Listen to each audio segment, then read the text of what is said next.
तब्बल 1953 साली असं घडलेलं होतं. आज तोच योग घडून आलाय. तो योग असा की ऑगस्ट महिना आलाय. श्रावण महिन्याची सुरुवात श्रावणी सोमवार म्हणून पहिलाच दिवस आणि यंदा 5 तारखेची सुरुवात व 5 सोमवार आलेले. त्यामुळे घोराडेश्वराच्या दर्शनासाठी राहून गेलेल्या भाविकांनी सुद्धा दर्शन घेण्यासाठी अधिकच्या आठवड्याचा त्यांना वेळ मिळतोय. ह्या योगाला तब्बल 71 वर्ष होतात. त्यामुळे पहाटे 5 ते रात्री 9 पर्यंत क्षेत्र घोराडेश्वर मंदिर खुले राहणार असल्याची माहिती मिळते. काय सांगणार आज तुम्ही इथे दर्शनाला आल्यात, काय भावना आहेत? महाराष्ट्र पोलीसमध्ये सिलेक्शन झाल्यानंतर आमच्या घरच्यांचं असं म्हणणं होतं की जर माझं सिलेक्शन झालं तर इथं घोराडेश्वरला नवस कबूल करू, साबुदाण्याची खिचडी बनवू, 11 किलोचा असं प्रसाद मान्य केलं होतं.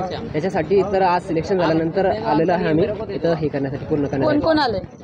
मम्मी आली आहे, पप्पा आले आहेत, बहीण आहे, ही माझ्या मावशीच्या मुलीची छोटी मुलगी आहे आणि मी आहे. माझं नाव गजानन गावंडे. ओके, मग तुम्ही आता नवस पूर्ण करायला आलात. येस. काय सांगाल ताई, तुम्ही अपंग असून देखील तुम्ही घोराडेश्वराच्या दर्शनासाठी आलेल्या आहात, तर आपल्या काय भावना आहेत? काहीच नाही, पाया पडायला आलो आम्ही दर्शन घ्या. दर्शन झालं तुमचं? नाही, आता अर्ध्यात आलो. श्रावणचा उपवास आहे का आपला? हा आहे. किती वर्षापासून उपवास? नाही, आज पहिलाच धरला. काय मागणं आहे घोराडेश्वराला? काय मागणार, नवरा दारू तर दारू सुटली पाहिजे. महादेव, ओम नमः शिवाय. कहाँ से आए हो आप? मैं तलेगांव से हूँ. ये जो आज श्रावणी सोमवार है, तो आपको कैसा लग रहा है? क्या मैडम, भावना है आज आपकी? पहले सोमवार है. हर हर महादेव का दर्शन करने के लिए मैडम. पूरी फैमिली के साथ आए हो? हाँ मैडम, मैं, मेरा भाई का लड़का, मैं मेरा मैडम. काय सांगणार ह्या मंदिराचं काय इतिहास आहे? आणि आज श्रावणीचा पहिला सोमवार आहे, तर भक्तांची रेलचेल कशी आहे? कर्पूरगौरम करुणावतारम संसारसारं भुजगेन्द्रहारं सदा वसन्तं हृदयारविन्दे भवं भवानी सहितं नमामि. आज श्रावणाचा पहिला सोमवार आहे.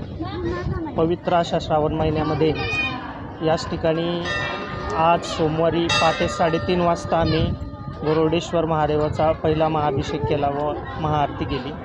त्याच्यानंतर 3:30 नंतर जी भाविकांची गर्दी चालू आहे याच ठिकाणी दर्शनासाठी, ती आत्तापर्यंत चालू आहे गर्दी.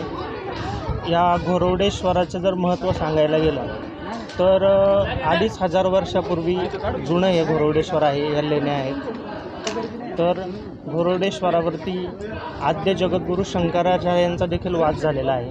त्यांनी या घोराडेश्वराच्या ठिकाणी साधना केलेली आहे आणि शंकराचार्यांनी याच ठिकाणी स्थापना केलेली आहे. त्यानंतर अनेक संत याच ठिकाणी साधना करण्यासाठी राहत होते. जगद्गुरू तुकोबारायांनी देखील या ठिकाणी साधना केलेली आहे.